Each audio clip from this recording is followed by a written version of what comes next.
Hello students, how are you? कैसे हो आप सब? All right, okay.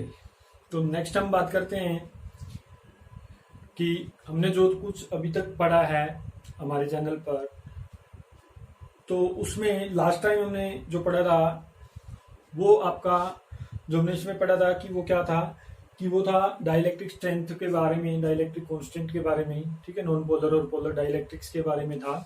तो आज हम जो करते हैं वो आगे नेक्स्ट आता है dielectric polarization. Dielectric polarisation,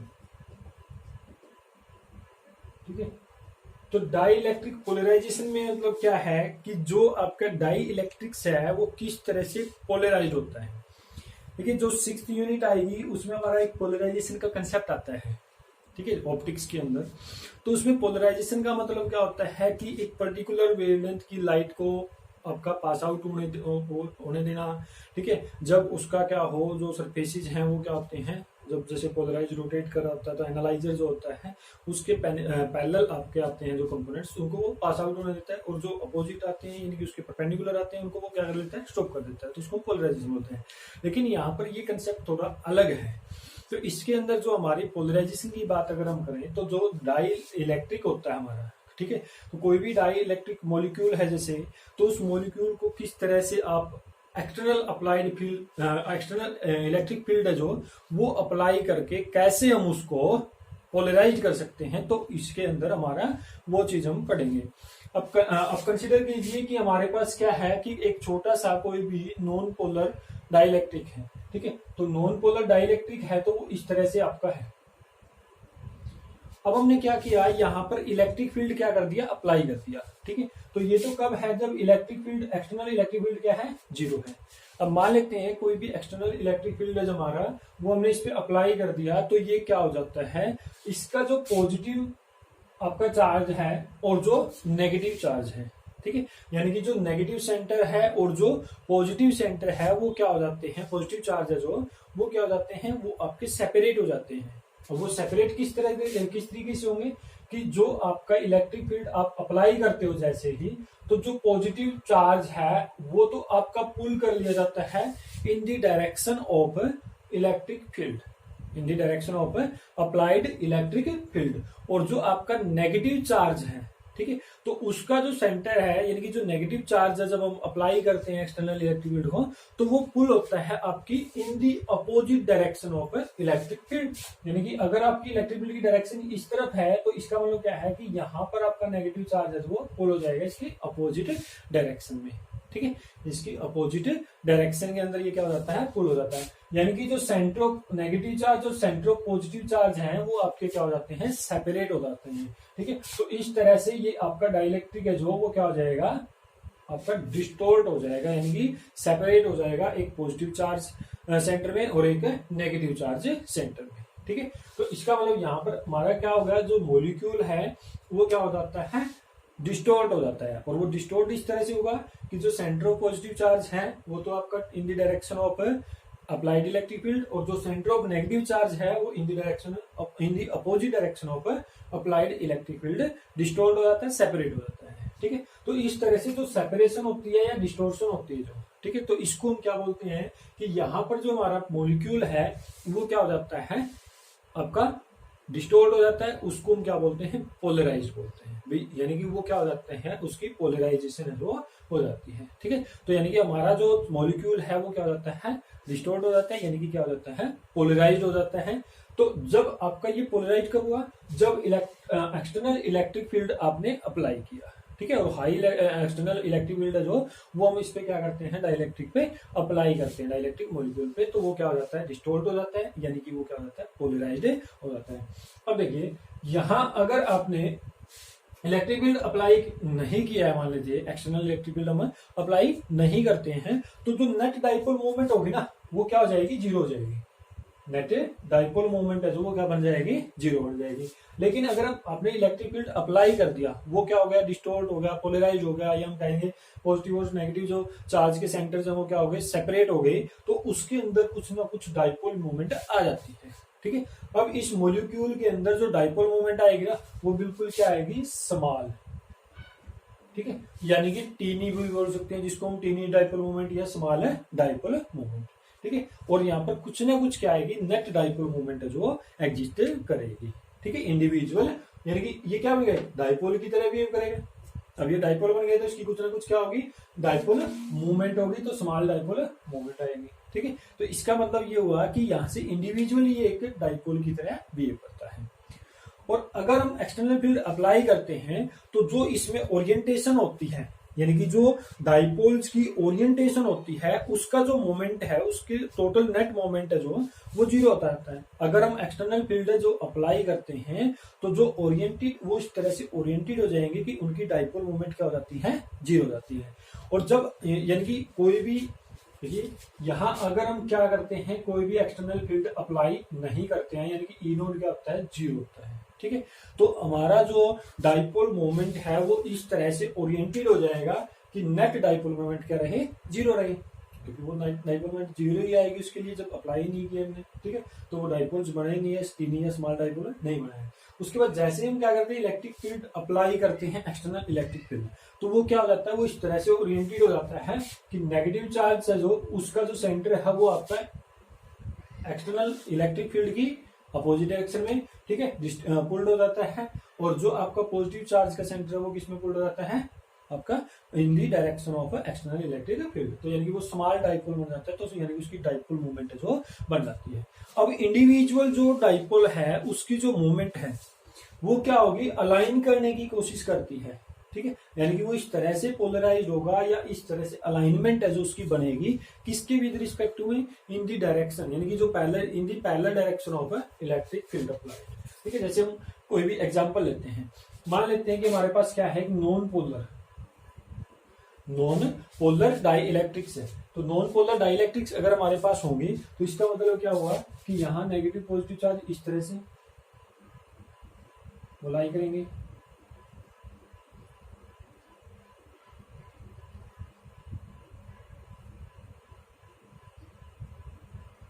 ये कब हो गए, जब आपका क्या है, इलेक्ट्रिक फील्ड अप्लाई नहीं किया गया, यानी कि ई नोड है जो वो क्या है, जीरो है, एक्सटर्नल इलेक्ट्रिक फील्ड क्या है, जीरो है। और अगर हम यहाँ पर एक्सटर्नल इलेक्ट्रिक फील्ड अप्लाई कर देते हैं तो ये क्या बन जाएंगे, टीनी डाइपोल्स जो बन जाते हैं, टीनी डाइपोल्स जो बन जाएंगे,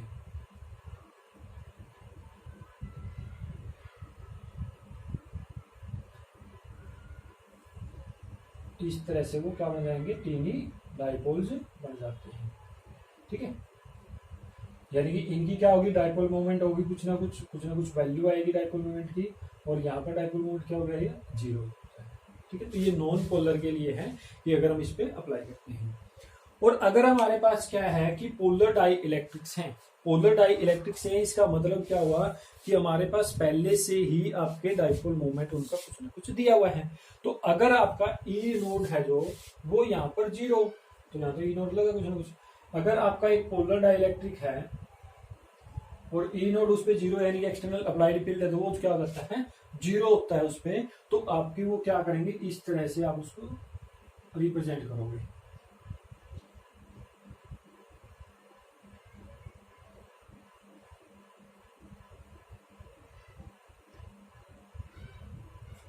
तो ऐसे हम उसको क्या कर रहे हैं, रिप्रेजेंट कर रहे हैं। लेकिन अगर मान लेते हैं हम कि क्या होता है, यहाँ पर आपका इलेक्ट्रिक फील्ड क्या है, जीरो है, एक्सटर्नल इलेक्ट्रिक फील्ड। अगर हम यहाँ एक्सटर्नल इलेक्ट्रिक फील्ड अप्लाई करते हैं तो यही जो आपका क्या है, डाइपोल है, ये सॉरी जो आपका डाइलेक्ट्रिक है वो इस तरह से आपको एडजस्ट करेगा अपने आप को, डाइपोल यानी कि इंडिविजुअल डाइपोल है जो वो आपके डाइपोल मोमेंट को इस तरह से एडजस्ट करेगा या ओरिएंटेड करेगा कि dipole moment net dipole moment है जो, ठीक है, वो इन द डायरेक्शन ऑफ क्या रहे, इलेक्ट्रिक फील्ड रहे, ठीक है। तो इसका मतलब क्या होगा, वो इस तरह से अपने आप को सेपरेट कर लेंगे थोड़ा सा, ठीक है।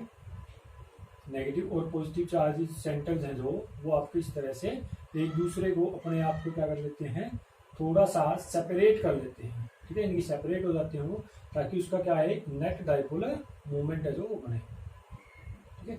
तो यानी कि यहाँ तो ये क्या होंगे, एक दूसरे के क्लोज है, यहाँ पर ये क्या है, एक दूसरे के साथ सेपरेशन में है, ठीक है, यानी कि कुछ ना कुछ सेपरेशन डिस्टेंस इनके बीच की है।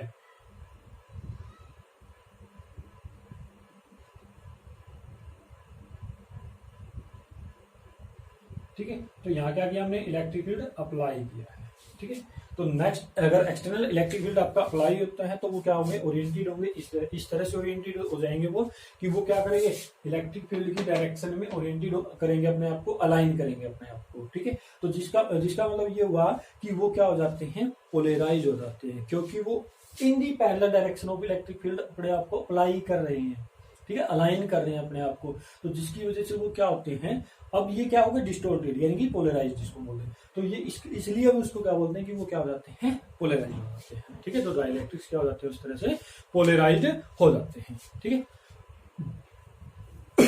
सॉरी। अब उसके बाद देखिए, जो ईच मॉलिक्यूल है वो डाइलेक्ट्रिक का, वो आपका इस तरह से अलाइन करता है अपने आप को कि जो डाइपोल मोमेंट है ना, वो क्या हो, एक्सटर्नल इलेक्ट्रिक फील्ड के पैरेलल हो, और साथ में वो क्या हो, उसके प्रोपोर्शनल हो, साथ में क्या होती है, उसके प्रोपोर्शनल, यानी कि अलाइनमेंट इस तरह से आएगी कि वो क्या होगी, उसके पैरेलल आएगी इलेक्ट्रिक फील्ड के, अप्लाइड इलेक्ट्रिक फील्ड के, और साथ में उसके क्या होगी, प्रोपोर्शनल होगी। तो इसका मतलब क्या है कि अगर मैं नेट डाइपोल मोमेंट लिखूं इसके, तो वो क्या होगी, डायरेक्टली प्रोपोर्शनल हो जाएगी किसके, अप्लाइड एक्सटर्नल इलेक्ट्रिक फील्ड के, ठीक है। तो जब मैं इसको इक्वल लेके आता हूं तो यहां पर आपका एक कांस्टेंट आएगा, ठीक है, उसको कांस्टेंट को मैं क्या बोलता हूं, अल्फा, ठीक है। अल्फा इंटू में एप्सिलॉन नॉट इंटू क्या हो जाएगा आपका, ई नॉट हो जाएगा, अल्फा इंटू में एप्सिलॉन नॉट इंटू में ई नॉट। देखिए ये क्या है कि यहां पर जो अलाइनमेंट आएगी, ठीक है, तो उसके यहाँ जो अल्फा आया है, इसको हम क्या बोलते हैं, यहाँ पर मॉलिक्यूल को पोलराइजेशन या एटॉमिक पोलराइजेशन बोलते हैं, या फिर हम इस अल्फा को क्या बोलते हैं, एटॉमिक या मॉलिक्यूलर पोलराइजेबिलिटी बोलते हैं, ठीक है। यहाँ पर ये अल्फा क्या है, एटॉमिक पोलराइजेबिलिटी, ठीक है, एटॉमिक पोलराइजेबिलिटी। और ये एप्सिलॉन नॉट यहाँ पर क्यों आया, देखिए यहाँ कोई एक ही कांस्टेंट आना था, लेकिन यहाँ पर एप्सिलॉन नॉट भी आता है। वो एप्सिलॉन नॉट इस वजह से आता है कि जो आपके अल्फा के डायमेंशन है ना, डायमेंशंस, वो वॉल्यूम के डायमेंशंस के इक्विवेलेंट रहे, वॉल्यूम के डायमेंशन के इक्विवेलेंट, यानी कि किसके इक्विवेलेंट रहे, मीटर क्यूब के, ठीक है, यानी कि वॉल्यूम के डायमेंशन मीटर क्यूब होते हैं, ताकि वो आपके डायमेंशन जो है वो क्या रहे, मीटर क्यूब के डायमेंशंस के इक्विवेलेंट रहे, ठीक है। क्योंकि जो एटॉमिक वॉल्यूम है ना, एटॉमिक वॉल्यूम है जो, उसके ऑर्डर, उसी का ऑर्डर है जो यहाँ पर बनता है, यानी सेम ऑर्डर के बनते हैं। जो एटॉमिक वॉल्यूम है उसका जो ऑर्डर है, वही ऑर्डर यहाँ पर बनाने के लिए आपका क्या आया है, यहाँ पर एप्सिलॉन नॉट इसके साथ मल्टीप्लाई किया गया है, ठीक है। तो क्यों, अब वो उसी के ऑर्डर के बनाते हैं, तो उसका जो ऑर्डर होता है ना, वो क्या होता है, 10⁻29 टू 10⁻⁻30। ये ऑर्डर होता है किसका, एटॉमिक वॉल्यूम का। ये ऑर्डर किसका होता है, एटॉमिक वॉल्यूम का। तो इस ऑर्डर को मेंटेन करने के लिए और वॉल्यूम्स के डायमेंशंस के इक्वल लेके आने के लिए अल्फा के डायमेंशन, तो यहाँ पर हमने क्या किया है, यूज किया है, एप्सिलॉन नॉट यूज किया है। अब देखिए यहाँ से आप क्या करो, अल्फा की वैल्यू निकालो। अब देखते हैं कि इसके वॉल्यूम के डायमेंशंस के बराबर होते हैं नहीं होते हैं। तो यहाँ से क्या हो जाएगा, पी, ठीक है, बाई में क्या हो जाएगा, एप्सिलॉन नॉट इंटू में ई नॉट। अब P का हमें पता है क्या इंटू 2a होता है, ठीक है, डाइपोल मोमेंट है जो, तो वहां से क्या हो जाएगा, कूलम्ब इंटू में मीटर डिवाइड बाई। अब एप्सिलॉन नॉट का हमें पता है क्या होता है, आपने पढ़ा था कि एप्सिलॉन नॉट है जो, वो किसके बराबर आएगा, F इंटू में आर स्क्वायर, बाई में क्या हो जाएगा, F न्यूटन, ठीक है, आर स्क्वायर मीटर स्क्वायर और पर कूलम्ब स्क्वायर हो जाएगा, न्यूटन मीटर स्क्वायर पर कूलम्ब स्क्वायर। लेकिन यहाँ पर ये न्यूटन मीटर स्क्वायर पर कूलम्ब स्क्वायर है जो, ये ऐसा नहीं होगा, क्यों, क्योंकि वो तो आपके क्या थे, 1/4 पाई एप्सिलॉन नॉट के थे। तो एप्सिलॉन नॉट के क्या आ जाएंगे, इनवर्स आ जाएंगे। तो यानी कि पर न्यूटन पर मीटर स्क्वायर और कूलम्ब स्क्वायर, या कूलम्ब स्क्वायर पर न्यूटन पर मीटर स्क्वायर, उसके डायमेंशन बनेंगे, ठीक है, एप्सिलॉन नॉट के। E not is equal to F by क्या हो, E is equal to F by क्या हो, यानी कि न्यूटन पर कूलम्ब, ठीक है, न्यूटन पर कूलम्ब। तो न्यूटन पर कूलम्ब को यहाँ से मैं इस कूलम्ब को ऊपर ले जाता हूँ, तो ये क्या हो जाता है, कूलम्ब मल्टीप्लाई में हो जाएगा इधर, ठीक है। तो यहाँ पर न्यूटन है, इसको ऊपर लेके जाऊंगा तो यहाँ से ये भी खत्म हो जाएगा, तो ये क्या बन जाएगा, इंटू में न्यूटन बन जाएगा, ठीक है।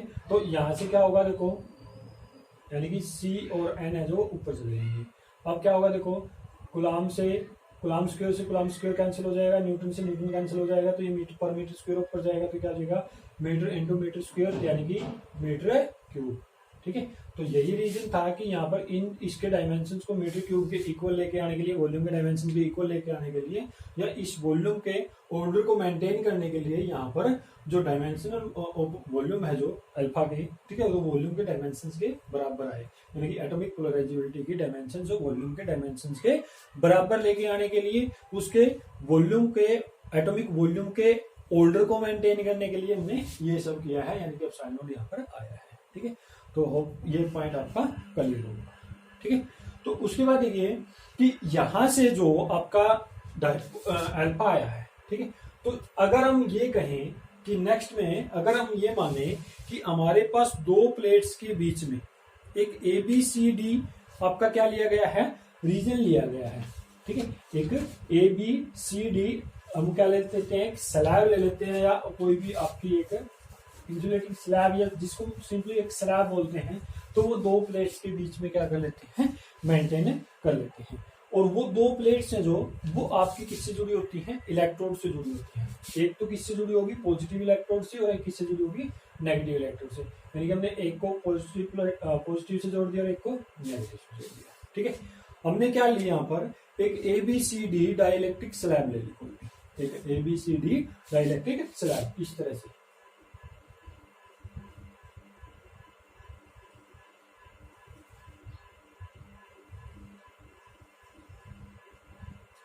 तो मैं मानता हूं कि ए बी सी डी इस तरह से क्या है, डाइलेक्ट्रिक स्लैब है।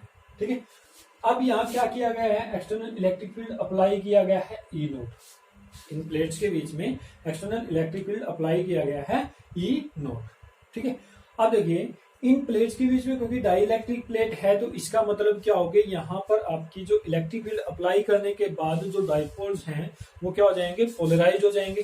ठीक है, डाइपोल्स हैं जो वो क्या हो जाएंगे, यूनिफॉर्मली आपके पोलराइज हो जाएंगे, और वो इन द डायरेक्शन ऑफ क्या होंगे, इलेक्ट्रिक फील्ड, यानी कि in the direction of electric field वो क्या हो जाते हैं, पोलराइज हो जाते हैं। इसका मतलब क्या है कि मान लेते हैं हम इस तरह से वो क्या हो जाते हैं, पोलराइज हो जाते हैं।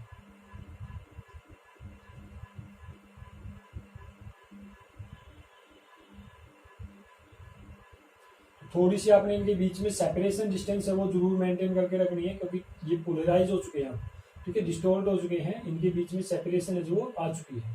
ठीक है, तो इसलिए आपको इनको ज्यादा क्लोज नहीं दिखना है, एक दूसरे के ज्यादा क्लोज नहीं दिखाना है।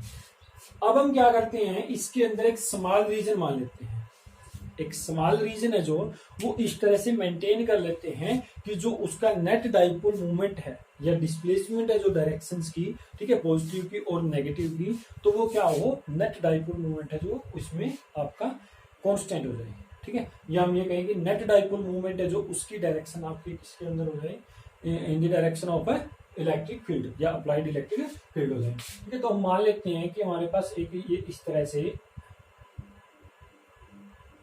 कुछ एरिया एलिमेंट मान लेते हैं। ठीक है, तो नेट डाइपोल मोमेंट क्या हो जाता है, इसमें जीरो हो जाता है। क्यों हो जाता है, देखिए यहाँ आपका क्या है, पॉजिटिव, यहाँ negative positive negative positive negative positive negative, तो इनका नेट डाइपोल मूवमेंट है जो वो क्या बन जाएगा, जीरो बन जाएगा। तो इसका मतलब क्या है, इस रीजन के सरफेस पे, इस रीजन के सरफेस पे आपके जो चार्ज होल्ड रह जाते हैं वो क्या रह जाते हैं, यहाँ पर तो negative toward the A B side, और toward the C D side आपका क्या रह जाता है, पॉजिटिव चार्ज रह जाता है। इसका मतलब क्या होगा, ये आपस में न्यूट्रलाइज कर लेते हैं एक दूसरे को, negative positive positive negative positive negative negative positive neutralize कर लेते हैं। लेकिन यहाँ पर ये जो चार्ज है ना, जो इस रीजन के सरफेस पे रह जाता है वो क्या हो जाता है, आपका अनपोलराइज रह जाता है। ठीक है, तो नेगेटिव चार्ज आपका सिट्स करता है, यानी कि आपका होल्ड करता है कहां पर, toward the A B surface, ठीक है, प्लेट के ए बी सरफेस पे, और या फिर आप जो इंट्रोड्यूस करवाइए स्लैब के ए बी सरफेस पे। और दूसरी बात की जहां पॉजिटिव चार्ज है जो वो सिट्स करता है आपका किसकी तरफ, टुवार्ड दी सी डी, आपका C D surface of the slab. ठीक है, तो toward the C D surface of the slab. तो इस रीजन के सरफेस के बाहर आपके ये चार्ज आपके अनन्यूट्रलाइज रह जाते हैं। ठीक है, अगर ये चार्ज यहाँ पर अनन्यूट्रलाइज रह जाते हैं तो इसका मतलब क्या है कि हम ये मान लेते हैं कि जो इनकी सेपरेशन डिस्टेंस है between the negative and positive charge, ठीक है, ओपन डाइपोल या आपकी इसमें, तो हम इस नेगेटिव और पॉजिटिव के बीच की डिस्टेंस है ना, जो वो क्या मान लेते हैं इस रीजन पे एक्स मान लेते हैं, वो क्या मान लेते हैं एक्स।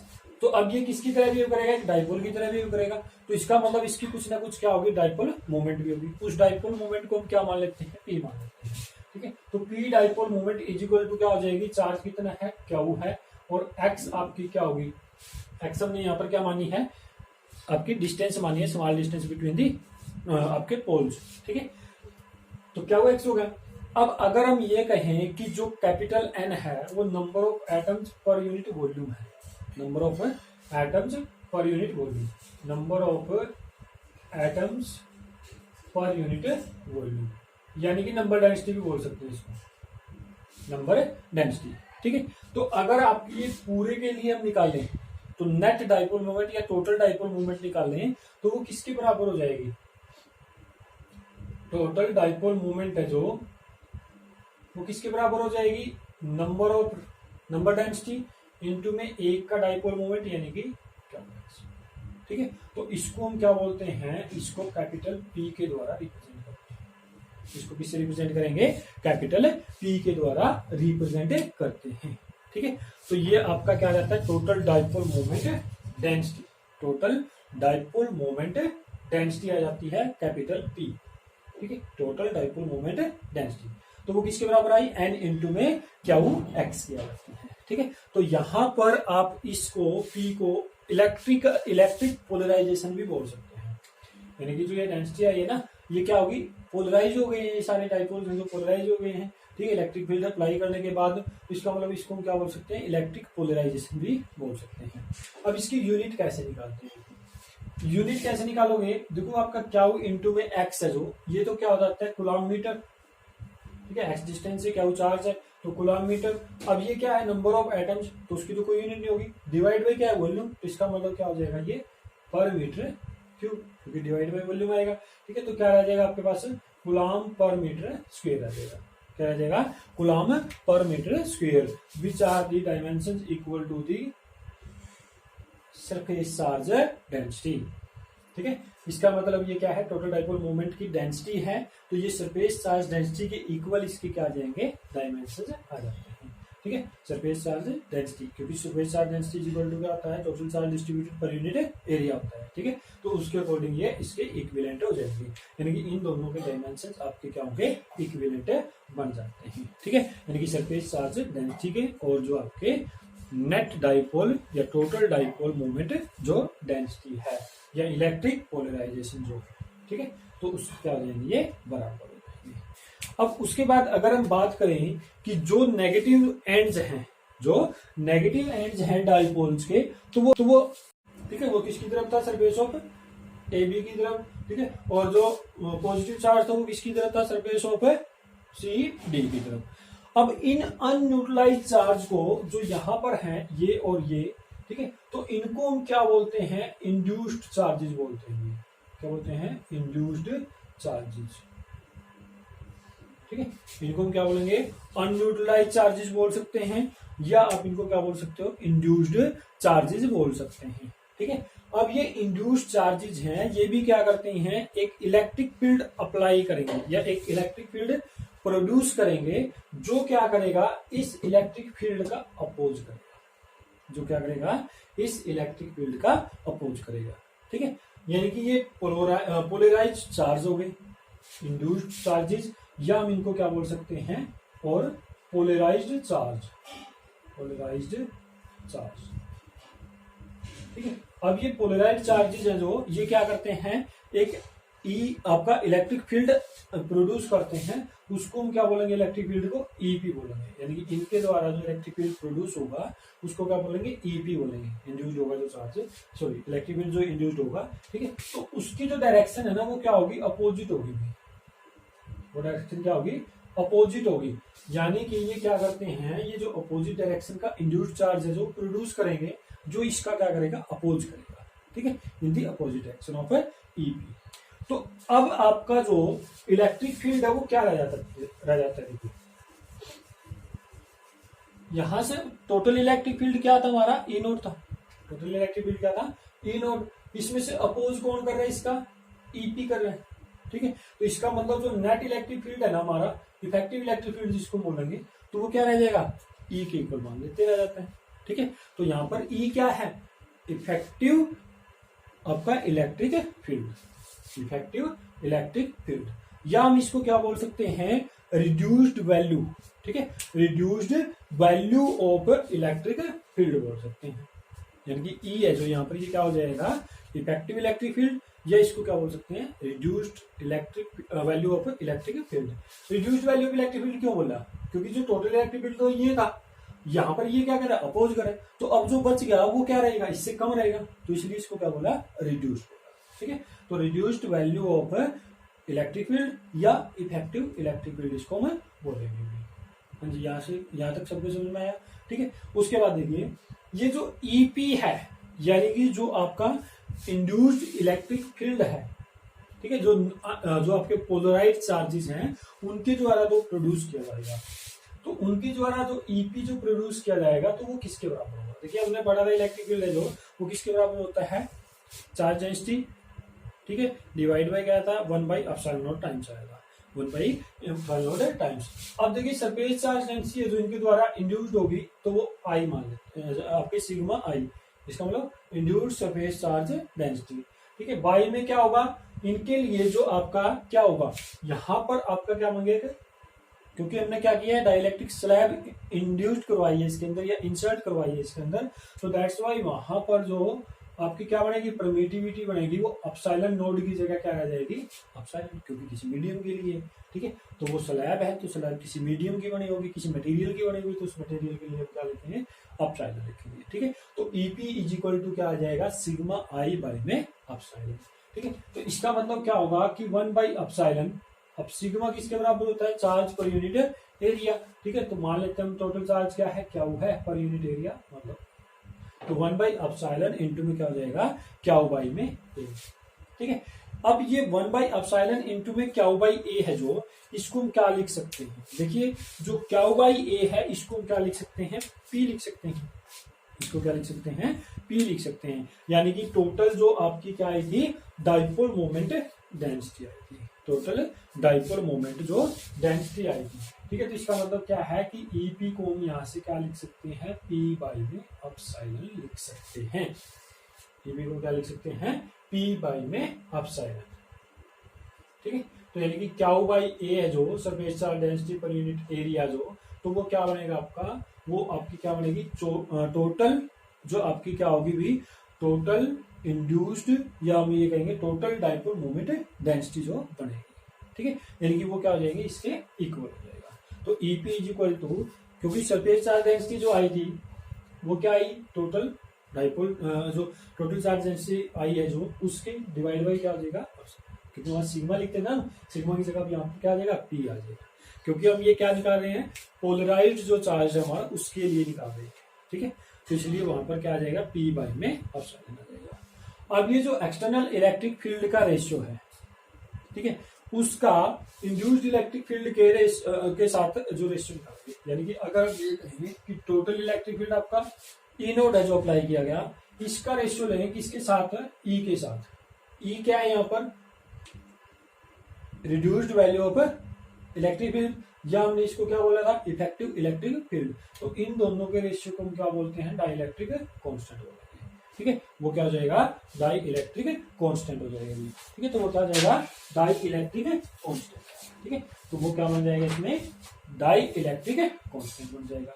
और इस डाई इलेक्ट्रिक कांस्टेंट के लिए, इस डाई इलेक्ट्रिक कांस्टेंट के लिए हम क्या करते हैं, एक टर्म निकालते हैं, इन सब का यूज करते हैं, ठीक है। एक टर्म निकालेंगे, वो काफी इंपॉर्टेंट है, और उस टर्म का जो रिलेशन होगा डाइलेक्ट्रिक कांस्टेंट के साथ, वो और भी ज्यादा इंपॉर्टेंट है, ठीक है। यानी कि वो कई बार क्वेश्चंस में पूछा जाता है, ठीक है, फाइनल एग्जाम्स में पूछा जाता है, या आपके कंपटीशनल एग्जाम्स में भी वो पूछ लिया जाता है कि डाइलेक्ट्रिक कांस्टेंट, और जो टर्म मैं बताने जा रहा हूं वो है आपकी इलेक्ट्रिकल ससेप्टिबिलिटी, इलेक्ट्रिकल ससेप्टिबिलिटी। अब देखिए इलेक्ट्रिकल जो ससेप्टिबिलिटी है वो क्या करती है, वो आपका एक रिलेशन प्रोड्यूस करती है, या हम ये कह सकते हैं कि वो बिहेवियर बताती है एक डाइलेक्ट्रिक का विद रिस्पेक्ट टू किसके, इलेक्ट्रिक फील्ड के। या हम ये कह सकते हैं कि वो पोलराइजेशन की एक डिग्री होती है, डिग्री के बारे में आपको बताती है जब आप इलेक्ट्रिक फील्ड अप्लाई करते हैं। ठीक है, तो उसको किसी भी तरह से डिफाइन कर सकते हैं। तो वो क्या होगा, ये एक रिप्रेजेंट करती है behaviour of dielectric constant with respect to किसके, अप्लाइड इलेक्ट्रिक फील्ड के। ठीक है, या वो क्या होती है, एक डिग्री होती है जो आपको ये डिस्क्राइब करती है कि कैसे डाइलेक्ट्रिक कांस्टेंट आएगा किसी भी डाइलेक्ट्रिक मीडियम के। जो डाइलेक्ट्रिक कांस्टेंट है वो किसके विद रिस्पेक्ट में, इलेक्ट्रिक फील्ड के विद रिस्पेक्ट में कैसे बिहेव करता है, तो उसकी भी एक डिग्री हम उसको मानते हैं। तो आपकी मर्जी है, तो आप उसको किसी भी तरह से क्या कर सकते हैं, डिफाइन कर सकते हैं। अब देखिए, जो हमारा टोटल सरफेस या टोटल चार्ज, टोटल जो डेंसिटी आई है सरफेस चार्ज, जो total density surface charge density है, जो इफेक्टिव जो सरफेस चार्ज डेंसिटी जिसको बोल सकते हैं, तो वो क्या थी आपकी पी। तो पी हमारा क्या आया था, डायरेक्टली प्रोपोर्शनल आया था ई के, P is directly proportional to E. ठीक है, अब देखिए यहां से क्या होगा कि जो ये पी होगी यानी कि नेट सरफेस चार्ज डेंसिटी है जो, वो क्या होगी, डायरेक्टली प्रोपोर्शनल, या इलेक्ट्रिकल पोलराइजेशन है जो, वो डायरेक्टली प्रोपोर्शनल होगी इंड्यूस्ड इलेक्ट्रिक फील्ड या इफेक्टिव इलेक्ट्रिक फील्ड की। ठीक है, या reduced value of electric field की। तो यहां से आपका क्या होगा, एक कांस्टेंट मल्टीप्लाई होगा इसमें। वो कांस्टेंट क्या होगा, देखिए पी इज इक्वल टू, यहाँ एक कांस्टेंट है जो वो मल्टीप्लाई होगा। ठीक है, यहाँ एक कांस्टेंट है जो वो मल्टीप्लाई होगा, और साथ में आपका क्या होगा, अपसाइलन मल्टीप्लाई होगा इसमें। जैसे हमने पीछे किया था कि P इज इक्वल टू क्या किया था आपने, अल्फा अपसाइलन नोड इंटू में ई नोड किया था। ठीक है, तो बस इसमें सेम चीज है, लेकिन जो चेंज हुआ वो क्या हुआ, देखो यहाँ पर अल्फा था, यहाँ पर ये आपका कांस्टेंट आ जाएगा। ठीक है, यहाँ पर आपका क्या था, अपसाइलन नोड था, तो यहाँ पर मीडियम के लिए आ गया क्योंकि हमने ई की बात करी है। वहां आपका टोटल इलेक्ट्रिक फील्ड था जो दो प्लेट्स के बीच में था, यहाँ आपका क्या आ गया, reduced value of electric field. ठीक है, तो वो आपके उसके डायरेक्टली प्रोपोर्शनल हो गया। तो इनका कंपैरिजन कर लीजिए, तो ये वही चीज है। ठीक है, अब देखिए यहां जो मैंने ये सिंबल यूज किया है, तो जेड लगाइए आप, इसको बीच में से इस तरह से क्रॉस कर दीजिए। ठीक है, या पहले स्लैश लगाइए, उसके बाद इसमें से जेड बनाकर क्रॉस कर दीजिए। ठीक है, तो ये होती है जी आपकी इलेक्ट्रिकल ससेप्टिबिलिटी। इलेक्ट्रिकल ससेप्टिबिलिटी,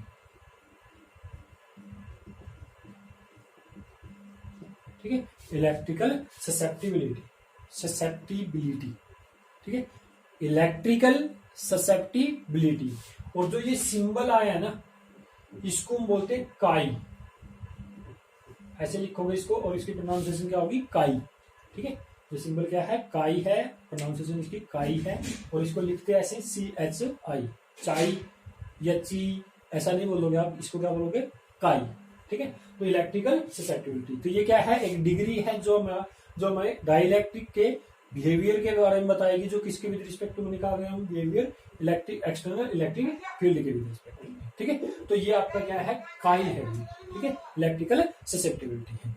अब इस इलेक्ट्रिकल ससेप्टिबिलिटी को आप किस तरह से यूज करते हैं, देखिए यहां पर ये अपसाइलन क्यों लिया गया है, ये इलेक्ट्रिकल ससेप्टिबिलिटी ये होती है डायमेंशनलेस, ये क्या होती है, डायमेंशनलेस। तो यहां पर ये इसलिए यूज किया गया अपसाइलन, ताकि ये क्या हो जाए, डायमेंशनलेस हो जाए, ताकि ये क्या हो जाए, डायमेंशनलेस हो जाए।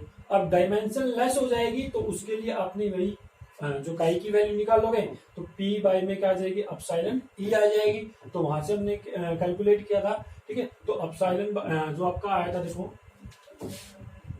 काई है जो, वो किसके बराबर हो जाएगा, P बाई में अपसाइलन E। ठीक है, P के अब क्या है, सरफेस चार्ज डेंसिटी एक टाइप से ये। ठीक है, तो कूलम और कूलम मीटर हो जाएगा, डिवाइड बाई अपसाइलन में पर न्यूटन। ठीक है, पर मीटर स्क्वायर, और फिर क्या बनेगा, कूलम स्क्वायर बन जाएगा। ठीक है, और अगर आपकी ई की, तो F बाई क्या मतलब, ठीक है, तो न्यूटन पर कूलम। ठीक है, तो न्यूटन पर कूलम।